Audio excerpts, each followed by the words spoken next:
বাংলা সাহিত্যের কিছু গল্প নিয়ে আমার এক বিশেষ নিবেদন স্তুতি। আপনারা শুনছেন স্তুতি, আমি সৌরভ বেজ আজ নিয়ে এসেছি আপনাদের জন্য একটি নতুন গল্প রবীন্দ্রনাথ ঠাকুরের লেখা কাবুলিওয়ালা। লেখক পরিচিতি। মহর্ষি দেবেন্দ্রনাথ ঠাকুর ও সারদা দেবীর চতুর্দশ সন্তান রবীন্দ্রনাথ ঠাকুর জন্মগ্রহণ করেন ৭ই মে ১৮৬১ সালে কলকাতায় জোড়াসাঁকোর ঠাকুর বাড়িতে। তিনি একাধারে কবি, সাহিত্যিক ও শিল্পী ছিলেন। বিংশ শতাব্দীর ভারতীয় শ্রেষ্ঠ মনীষীরূপে সর্বজন শ্রদ্ধেয় ব্যক্তিত্ব।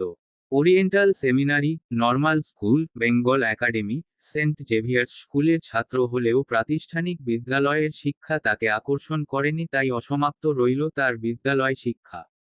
ঠাকুরবাড়ির শিক্ষা সংস্কৃতির বাতাবরণে দাদা জ্যোতিরিন্দ্রনাথ ও বৌদি কাদম্বরী দেবীর প্রেরণায় কাব্য সাধনায় রবীন্দ্রনাথ ঠাকুর মনোনিবেশ করেন। কবিগুরুর প্রথম প্রকাশিত কবিতা হিন্দু মেলার উপহার।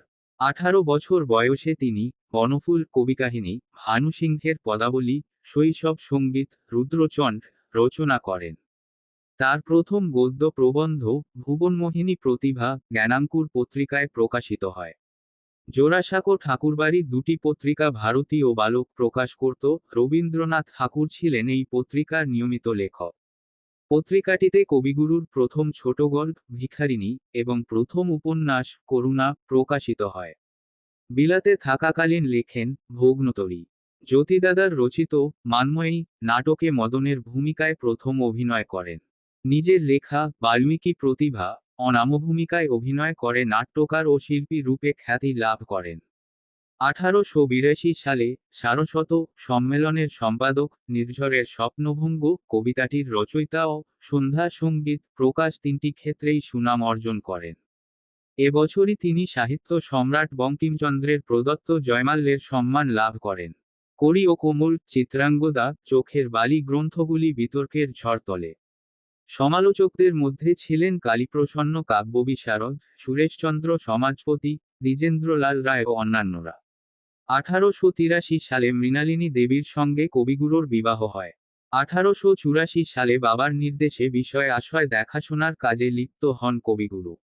বিভিন্ন প্রান্তে গ্রামাঞ্চলে ঘোরাফেরার ফলে কবিগুরুর সঙ্গে প্রকৃতির নিবিড় সম্পর্ক গড়ে ওঠে। রচিত হয় বহু কাব্য কবিতা।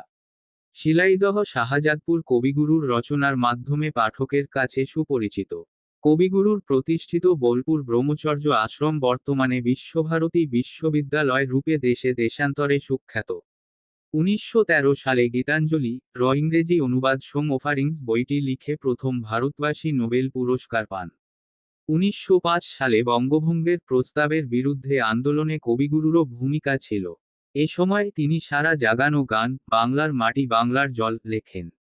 জালিয়ানওয়ালাবাগের হত্যাকাণ্ডের 1919 প্রতিবাদে সরকার প্রদত্ত নাইট উপাধি ত্যাগ করেন। সমগ্র ইউরোপ, আমেরিকা, রাশিয়া, চীন, ফ্রান্স, ইটালি প্রভৃতি স্থান পরিভ্রমণ করেন। বিভিন্ন সাহিত্যিক, শিল্পী, বিজ্ঞানী, রাজনৈতিক নেতা, শাসক গোষ্ঠীর সঙ্গে সুপরিচিত হন। নানা ক্ষেত্রে তার বক্তৃতার জন্য প্রদত্ত অর্থ শান্তিনিকেতনের অর্থাভাব মেটাতে ব্যয় করেছেন। ভারতের বিভিন্ন প্রান্তে ছাত্রছাত্রীদের নিয়ে নৃত্যনাট্য পরিবেশন করে অর্থ সংগ্রহ করেছেন। কবিগুরুর ভগ্নস্বাস্থ্যের জন্য গান্ধীজি দিয়েছিলেন 60,000 টাকা। কবিগুরুকে ডক্টরেট উপাধি দেবার জন্য অক্সফোর্ড বিশ্ববিদ্যালয় শান্তিনিকেতনে 1940 সালে সমাবর্তন অনুষ্ঠান করে, এক বিরল ঘটনা। কবিগুরু শেষের দিকে গদ্যছন্দে লেখেন পুনশ্চ শেষ সপ্তক শ্যামলী।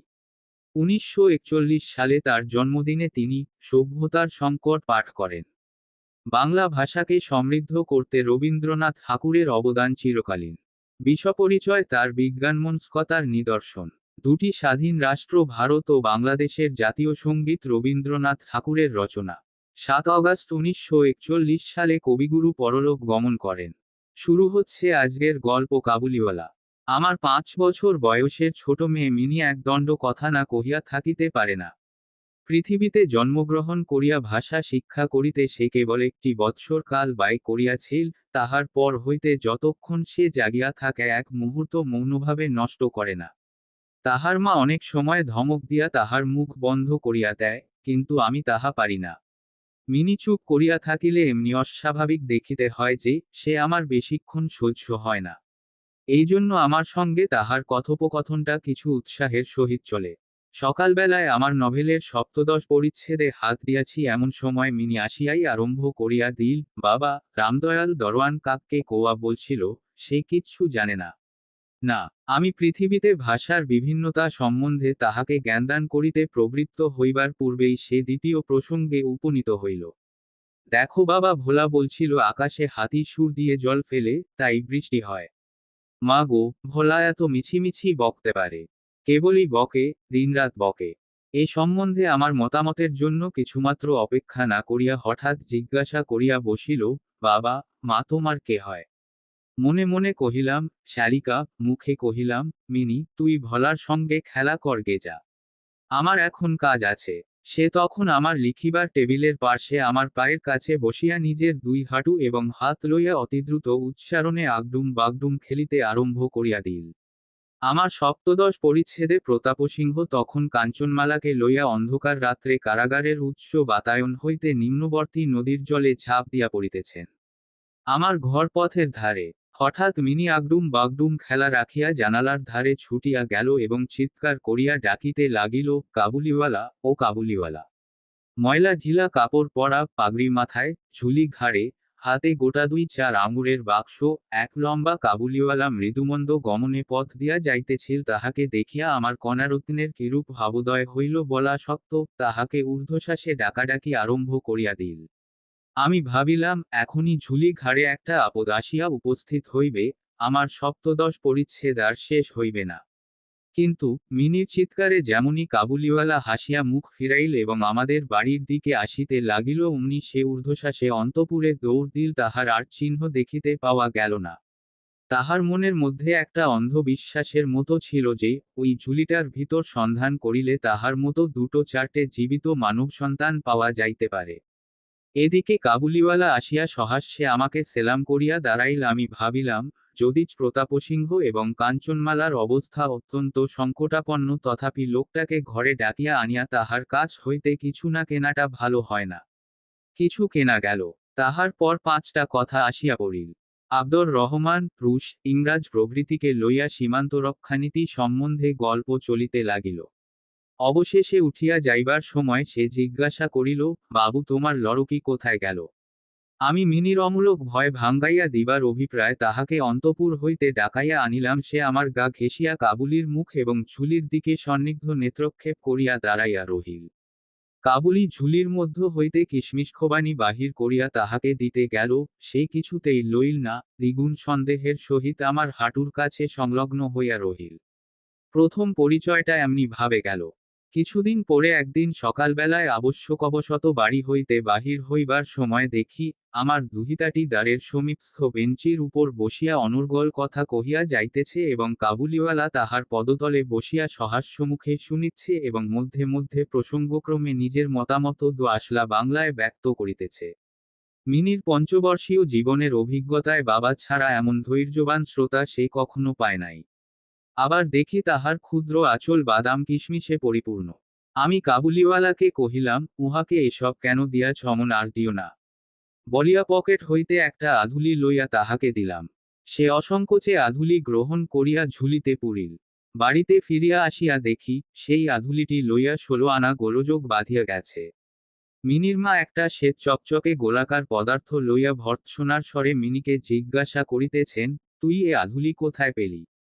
মিনি বলিতেছে, কাবুলিওয়ালা দিয়েছে। তাহার মা বলিতেছেন, কাবুলিওয়ালার কাছ হইতে আধুলি তুই কেন নিতে গেলি? মিনি ক্রন্দনের উপক্রম করিয়া কহিল, আমি চাইনি, সে আপনি দিলে। আমি আসিয়া মিনিকে তাহার আসন্ন বিপদ হইতে উদ্ধার করিয়া বাহিরে লইয়া গেলাম।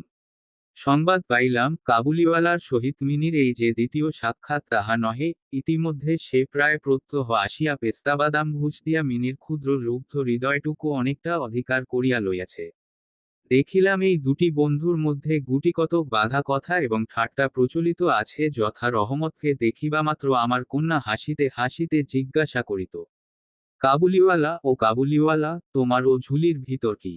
রহমত একটা অনাবশ্যক চন্দ্রবিন্দু যোগ করিয়া হাসিতে হাসিতে উত্তর করিত, হাতি। অর্থাৎ তাহার ঝুলির ভিতরে যে একটা হস্তি আছে, এইটাই তাহার পরিহাসের সূক্ষ্ম মর্ম।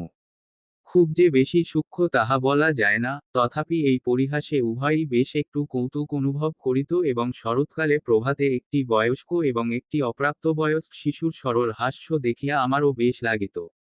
উহাদের মধ্যে আরও একটা কথা প্রচলিত ছিল। রহমত মিনিকে বলিত, খোকি, তুমি শ্বশুরবাড়ি কখনো যাবে না।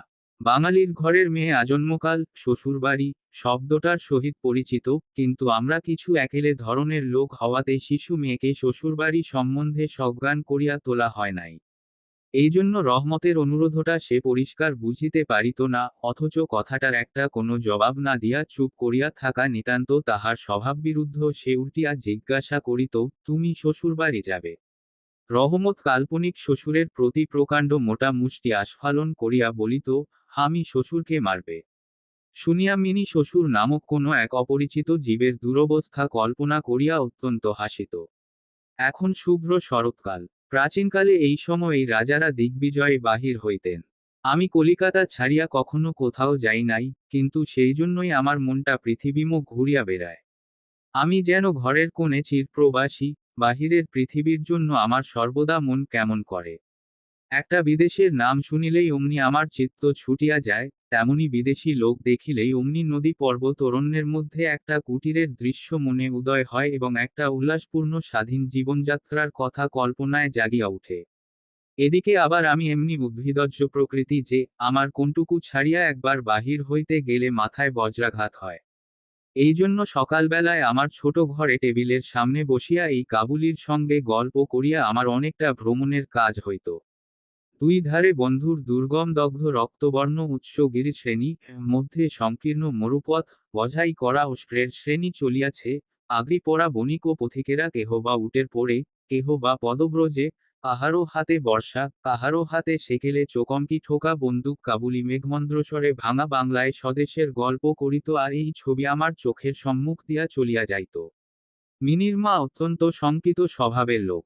রাস্তায় একটা শব্দ শুনিলেই তাহার মনে হয়, পৃথিবীর সমস্ত মাতাল আমাদের বাড়িটাই বিশেষ লক্ষ্য করিয়া ছুটিয়া আসিতেছে। এই পৃথিবীটা যে সর্বত্রই চোর ডাকাত মাতাল সাপ বাঘ ম্যালেরিয়া শুঁয়াপোকা আরশোলা এবং গোরার দ্বারা পরিপূর্ণ। এতদিন, খুব বেশি দিন নহে, পৃথিবীতে বাস করিয়াও সে বিভীষিকা তাহার মন হইতে দূর হইয়া যায় নাই। রহমত কাবুলিওয়ালা সম্বন্ধে তিনি সম্পূর্ণ নিঃসংশয় ছিলেন না। তাহার প্রতি বিশেষ দৃষ্টি রাখিবার জন্য তিনি আমাকে বারবার অনুরোধ করিয়াছিলেন। আমি তাহার সন্দেহ হাসিয়া উড়াইয়া দিবার চেষ্টা করিলে তিনি পর্যায়ক্রমে আমাকে গুটিকতক প্রশ্ন করিলেন, কখনো কি কাহারও ছেলে চুরি যায় না? কাবুল দেশে কি দাসব্যবসায় প্রচলিত নাই? একজন প্রকাণ্ড কাবুলির পক্ষে একটি ছোট ছেলে চুরি করিয়া লইয়া যাওয়া একেবারেই কি অসম্ভব? আমাকে মানিতে হইল, ব্যাপারটা যে অসম্ভব তাহা নহে, কিন্তু অবিশ্বাস্য। বিশ্বাস করিবার শক্তি সকলের সমান নহে, এই জন্য আমার স্ত্রীর মনে ভয় রহিয়া গেল। কিন্তু তাই বলিয়া বিনা দোষে রহমতকে আমাদের বাড়িতে আসিতে নিষেধ করিতে পারিলাম না। প্রতি বৎসর মাঘ মাসের মাঝামাঝি রহমত দেশে চলিয়া যায়। এই সময়টা সমত পাওনার টাকা আদায় করিবার জন্য সে বড় ব্যস্ত থাকে। বাড়ি বাড়ি ফিরতে হয়, কিন্তু তবু একবার মিনিকে দর্শন দিয়া যায়। দেখিলে বাস্তবিক মনে হয়, উভয়ের মধ্যে যেন একটা ষড়যন্ত্র চলিতেছে। সকালে যেদিন আসিতে পারে না সেদিন দেখি, সন্ধ্যার সময় আসিয়াছে। অন্ধকারে ঘরের কোণে সেই ঢিলেঢালা জামা পায়জামা পরা, সেই ঝোলাঝুলিওয়ালা লম্বা লোকটাকে দেখিলে বাস্তবিক হঠাৎ মনের ভিতরে একটা আশঙ্কা উপস্থিত হয়। কিন্তু যখন দেখি মিনি কাবুলিওয়ালা করিয়া হাসিতে হাসিতে ছুটিয়া আসে এবং দুই অসমবয়সী বন্ধুর মধ্যে পুরাতন সরল পরিহাস চলিতে থাকে, তখন সমস্ত হৃদয় প্রসন্ন হইয়া উঠে। একদিন সকালে আমার ছোট ঘরে বসিয়া প্রুফশিট সংশোধন করিতেছি। বিদায় লইবার পূর্বে আজ 2-3 দিন হইতে শীতটা খুব কনকনে হইয়া উঠিয়াছে, চারিদিকে একেবারে হিহিকার পড়িয়া গেছে। জানালা ভেদ করিয়া সকালের রৌদ্রটি টেবিলের নিচে আমার পায়ের উপর আসিয়া পড়িয়াছে। সেই উত্তাপটুকু বেশ মধুর বোধ হইতেছে। বেলা বোধ করি 8টা হইবে। মাথায় গলাবন্ধ জড়ানো উষাচরগণ প্রাতভ্রমণ সমাধা করিয়া প্রায় সকলে ঘরে ফিরিয়া আসিয়াছে। এমন সময় রাস্তায় ভারী একটা গোল শুনা গেল। চাহিয়া দেখি, আমাদের রহমতকে 2 পাহারাওয়ালা বাঁধিয়া লইয়া আসিতেছে, তাহার পশ্চাতে কৌতূহলী ছেলের দল চলিয়াছে। রহমতের গাত্রবস্ত্রে রক্তচিহ্ন এবং একজন পাহারাওয়ালার হাতে রক্তাক্ত ছোরা। আমি দ্বারের বাহিরে গিয়া পাহারাওয়ালাকে দাঁড় করাইলাম, জিজ্ঞাসা করিলাম, ব্যাপারটা কি? কিয়দংশ তাহার কাছে, কিয়দংশ রহমতের কাছে শুনিয়া জানিলাম যে, আমাদের প্রতিবেশী একজন লোক রামপুরি চাদরের জন্য রহমতের কাছে কিঞ্চিৎ ধারিত মিথ্যাপূর্বক সেই দেনা সে অস্বীকার করে এবং তাহাই লইয়া বচসা করিতে করিতে রহমত তাহাকে এক ছুরি বসাইয়া দিয়াছে। রহমত সেই মিথ্যাবাদীর উদ্দেশ্যে নানারূপ অশ্রাব্য গালি দিতেছে। এমন সময় কাবুলিওয়ালা ও কাবুলিওয়ালা করিয়া ডাকিতে ডাকিতে মিনি ঘর হইতে বাহির হইয়া আসিল। রহমতের মুখ মুহূর্তের মধ্যে কৌতুকহাস্যে প্রফুল্ল হইয়া উঠিল। তাহার স্কন্ধে আজ ঝুলি ছিল না, সুতরাং ঝুলি সম্বন্ধে তাহাদের অভ্যন্ত আলোচনা হইতে পারিল না। মিনি একেবারেই তাহাকে জিজ্ঞাসা করিল, তুমি শ্বশুরবাড়ি যাবে? রহমত হাসিয়া কহিল, সেখানেই যাচ্ছে। দেখিল উত্তরটা মিনির হাস্যজনক হইল না, তখন হাত দেখায়া বলিল, শ্বশুরাকে মারিতাম, কিন্তু কি করিব, হাত বাঁধা। সাংঘাতিক আঘাত করার অপরাধে কয়েক বৎসর রহমতের কারাদণ্ড হইল। তাহার কথা এক প্রকার ভুলিয়া গেলাম। আমরা যখন ঘরে বসিয়া চিরাভ্যস্ত মতো নিত্য কাজের মধ্যে দিনের পর দিন কাটাইতাম, তখন একজন স্বাধীন পর্বতচারী পুরুষ কারাপ্রাচীরের মধ্যে যে কেমন করিয়া বর্ষযাপন করিতেছে, তাহা আমাদের মনেও উদয় হইত না। আর চঞ্চলহৃদয়া মিনির আচরণ যে অত্যন্ত লজ্জাজনক, তাহা তাহার বাপকেও স্বীকার করিতে হয়। সে স্বচ্ছন্দে তাহার পুরাতন বন্ধুকে বিস্মৃত হইয়া প্রথমে নবী সহিসের সহিত সখ্য স্থাপন করিল। পরে ক্রমে যত তাহার বয়স বাড়িয়া উঠিতে লাগিল, ততই সখার পরিবর্তে একটি একটি করিয়া সখী জুটিতে লাগিল। এমনকি এখন তাহার বাবার লিখিবার ঘরেও তাহাকে আর দেখিতে পাওয়া যায় না। আমি তো তাহার সহিত এক প্রকার আড়ি করিয়াছি। কত বৎসর কাটিয়া গেল, আর একটি শরৎকাল আসিয়াছে। আমার মিনির বিবাহের সম্বন্ধ স্থির হইয়াছে। পূজার ছুটির মধ্যে তাহার বিবাহ হইবে। কৈলাসবাসিনীর সঙ্গে সঙ্গে আমার ঘরের আনন্দময়ী পিতৃভবন অন্ধকার করিয়া পতিগৃহে যাত্রা করিবে। প্রভাতটি অতি সুন্দর হইয়া উদয় হইয়াছে। বর্ষার পরে এই শরতের নূতন ধৌত রৌদ্র যেন সোহাগায় গলানো নির্মল সোনার মতো রং ধরিয়াছে। এমনকি কলিকাতার গলির ভিতরকার স্টোকচর্যর অপরিচ্ছন্ন ঘেঁষাঘেঁষি বাড়িগুলির উপরেও এই রৌদ্রের আভা একটি অপরূপ লাবণ্য বিস্তার করিয়াছে। আমার ঘরে আজ রাত্রি শেষ হইতে না হইতে সানাই বাজিতেছে। সে বাঁশি যেন আমার বুকের পঞ্জরের হাড়ের মধ্য হইতে কাঁদিয়া কাঁদিয়া বাজিয়া উঠিতেছে। করুণ ভৈরবী রাগিণীতে আমার আসন্ন বিচ্ছেদ ব্যথাকে শরতের রৌদ্রের সহিত সমস্ত বিশ্বজগৎময় ব্যক্ত করিয়া দিতেছে। আজ আমার মিনির বিবাহ। সকাল হইতে ভারী গোলমাল, লোকজনের আনাগোনা। উঠানে বাঁশ বাঁধিয়া পাল খাটানো হইতেছে, বাড়ির ঘরে ঘরে এবং বারান্দায় ঝাড় টাঙ্গাইবার ঠুংঠাং শব্দ উঠিতেছে, হাঁকডাকের সীমা নেই। আমি আমার লিখিবার ঘরে বসিয়া হিসাব দেখিতেছি, এমন সময় রহমত আসিয়া সেলাম করিয়া দাঁড়াই। আমি প্রথমে তাহাকে চিনিতে পারিলাম না। তাহার সে ঝুলি নাই, তাহার সে লম্বা চুল নাই, তাহার শরীরে পূর্বের মতো সে তেজ নাই।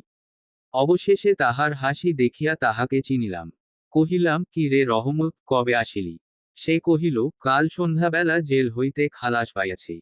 কথাটা শুনিয়া কেমন কানে খট করিয়া উঠিল। কোন খুনিকে কখনো প্রত্যক্ষ দেখি নাই, ইহাকে দেখিয়া সমস্ত অন্তঃকরণ যেন সংকুচিত হইয়া গেল। আমার ইচ্ছা করিতে লাগিল, আজিকার এই শুভ দিনে এ লোকটা এখান হইতে গেলেই ভালো হয়। আমি তাহাকে কহিলাম, আজ আমাদের বাড়িতে একটা কাজ আছে, আমি কিছু ব্যস্ত আছি, তুমি আজ যাও। কথাটা শুনিয়াই সে তৎক্ষণাৎ চলিয়া যাইতে উদ্যত হইল। অবশেষে দরজার কাছে গিয়া একটু ইতস্তত করিয়া কহিল, খোকিকে একবার দেখিতে পাইব না? তাহার মনে বুঝি বিশ্বাস ছিল, মিনি সেই ভাবেই আছে। সে যেন মনে করিয়াছিল, মিনি আবার সেই পূর্বের মতো কাবুলিওয়ালা ও কাবুলিওয়ালা করিয়া ছুটিয়া আসিবে, তাহাদের সেই অত্যন্ত কৌতুকাবহ পুরাতন হাস্যালাপের কোনরূপ ব্যত্যয় হইবে না। এমনকি পূর্ববন্ধুত্ব স্মরণ করিয়া সে এক বাক্স আঙুর এবং কাগজের মর্বে কিঞ্চিৎ কিশমিশ বাদাম বোধ করি কোন স্বদেশীয় বন্ধুর নিকট হইতে চাহিয়া চিন্ডিয়া সংগ্রহ করিয়া আনিয়াছিল, তাহার সে নিজের ঝুলিটি আর ছিল না। আমি কহিলাম, আজ বাড়িতে কাজ আছে, আজ আর কাহারও সহিত দেখা হইতে পারিবে না। সে যেন কিছু ক্ষুণ্ণ হইল। অন্ধভাবে দাঁড়াইয়া একবার স্থির দৃষ্টিতে আমার মুখের দিকে চাহিল, তারপরে বাবু সেলাম বলিয়া দ্বারের বাহির হইয়া গেল। আমার মনে কেমন একটু ব্যথা বোধ হইল। মনে করিতেছি তাহাকে ফিরিয়া ডাকিব, এমন সময় দেখি সে আপনি ফিরিয়া আসিতেছে। কাছে আসিয়া কহিল, এই আঙ্গুর এবং কিঞ্চিৎ কিশমিশ বাদাম খোখির জন্য আনিয়াছিলাম, তাহাকে দিবেন। আমি সেগুলি লইয়া দাম দিতে উদ্যত হইলে সে হঠাৎ আমার হাত চাপিয়া ধরিল, কহিল, আপনার বহুত দয়া, আমার চিরকাল স্মরণ থাকিবে, আমাকে পয়সা দিবেন না। বাবু, তোমার যেমন একটি লড়কি আছে, তেমনি দেশে আমারও একটি লড়কি আছে। আমি তাহারই মুখখানি স্মরণ করিয়া তোমার খোখির জন্য কিছু কিছু মেওয়া হাতে লইয়া আসি, আমি তো সওদা করিতে আসি না। এই বলিয়া সে আপনার মস্ত ঢিলা জামাটার ভিতর হাত চালাইয়া দিয়া বুকের কাছে কোথা হইতে এক টুকরা ময়লা কাগজ বাহির করিল। বহু সযত্নে ভাঁজ খুলিয়া দুই হস্তে আমার টেবিলের উপর মেলিয়া ধরিল। দেখিলাম কাগজের উপর একটি ছোট হাতের ছাপ। ফটোগ্রাফ নহে, তেলের ছবি নহে, হাতে খানিকটা ভূষা মাখাইয়া কাগজের উপরে তাহার চিহ্ন ধরিয়া লইয়াছে। কন্যার এই স্মরণচিহ্নটুকু বুকের কাছে লইয়া রহমত প্রতি বৎসর কলিকাতার রাস্তায় মেওয়া বেচিতে আসে, যেন সেই সুকোমল ক্ষুদ্র শিশুহস্তটুকুর স্পর্শখানি তাহার বিরাট বিরহী বক্ষের মধ্যে সুধাসত্তার করিয়া রাখে। দেখিয়া আমার চোখ ছলছল করিয়া আসিল। তখন সে একজন কাবুলি মেওয়াওয়ালা আর আমি যে একজন বাঙালি সম্ভ্রান্ত বংশীয়, তাহা ভুলিয়া গেলাম। তখন বুঝিতে পারিলাম সেও যে আমিও সেই, সেও পিতা আমিও পিতা। তাহার পর্বতগৃহবাসিনী ক্ষুদ্র পার্বতীর সেই হস্তচিহ্ন আমারই মিনিকে স্মরণ করাইয়া দিল। আমি তৎক্ষণাৎ তাহাকে অন্তঃপুর হইতে ডাকাইয়া পাঠাইলাম। অন্তঃপুরে ইহাতে অনেক আপত্তি উঠিয়াছিল, কিন্তু আমি কিছুতে কর্ণপাত করিলাম না। রাঙাচেলি পরা কপালে চন্দন আঁকা বধূবেশিনী মিনি সলজ্জভাবে আমার কাছে আসিয়া দাঁড়াইল। তাহাকে দেখিয়া কাবুলিওয়ালা প্রথমটা থতমত খাইয়া গেল, তাহাদের পুরাতন আলাপ জমাইতে পারিল না। অবশেষে হাসিয়া কহিল, খোকি, তুমি শ্বশুরবাড়ি যাবিস। মিনি এখন শ্বশুরবাড়ির অর্থ বোঝে। এখন আর সে পূর্বের মতো উত্তর দিতে পারিল না। রহমতের প্রশ্ন শুনিয়া লজ্জায় আরক্ত হইয়া মুখ ফিরাইয়া দাঁড়াইল। কাবুলিওয়ালার সহিত মিনির যেদিন প্রথম সাক্ষাৎ হইয়াছিল, আমার সেই দিনের কথা মনে পড়িল। মনটা কেমন ব্যথিত হইয়া উঠিল। মিনি চলিয়া গেলে একটা গভীর দীর্ঘনিশ্বাস ফেলিয়া রহমত মাটিতে বসিয়া পড়িল। সে হঠাৎ স্পষ্ট বুঝিতে পারিল তাহার মেয়েটিও ইতিমধ্যে এইরূপ বড় হইয়াছে, তাহার সঙ্গেও আবার নতুন আলাপ করিতে হইবে। তাহাকে ঠিক পূর্বের মতো তেমনটি আর পাইবে না। এ ৮ বৎসরে তাহার কি হইয়াছে তাই বা কে জানে। সকালবেলায় শরতের স্নিগ্ধ রৌদ্রকিরণের মধ্যে সানাই বাজিতে লাগিল। রহমত কলিকাতার এক গলির ভিতরে বসিয়া আফগানিস্তানের এক মরুপর্বতের দৃশ্য দেখিতে লাগিল। আমি একখানি নোট লইয়া তাহাকে দিলাম। বলিলাম, রহমত, তুমি দেশে তোমার মেয়ের কাছে ফিরিয়া যাও, তোমাদের মিলন সুখে আমার মিনির কল্যাণ হোক। এই টাকাটা দান করিয়া হিসাব হইতে উৎসব সমারোহের দুটো একটা অঙ্গ হাঁটিয়া দিতে হইল। যেমন মনে করিয়াছিলাম তেমন করিয়া ইলেকট্রিক আলো জ্বালাইতে পারিলাম না, ঘরের বাদ্য আসিল না। অন্তঃপুরে মেয়েরা অত্যন্ত অসন্তোষ প্রকাশ করিতে লাগিলেন, কিন্তু মঙ্গল আলোকে আমার শুভ উৎসব উজ্জ্বল হইয়া উঠিল। আপনারা শুনছিলেন কাবুলিওয়ালা। রচনা রবীন্দ্রনাথ ঠাকুর। গল্প পাঠে সৌরভ বেজ। গল্পটা যদি ভালো লেগে থাকে তবে চ্যানেলটা সাবস্ক্রাইব করে পাশে থাকবেন এবং বন্ধুদের মধ্যে শেয়ার করবেন। আবার একটা নতুন গল্প নিয়ে হাজির হবে স্তুতি।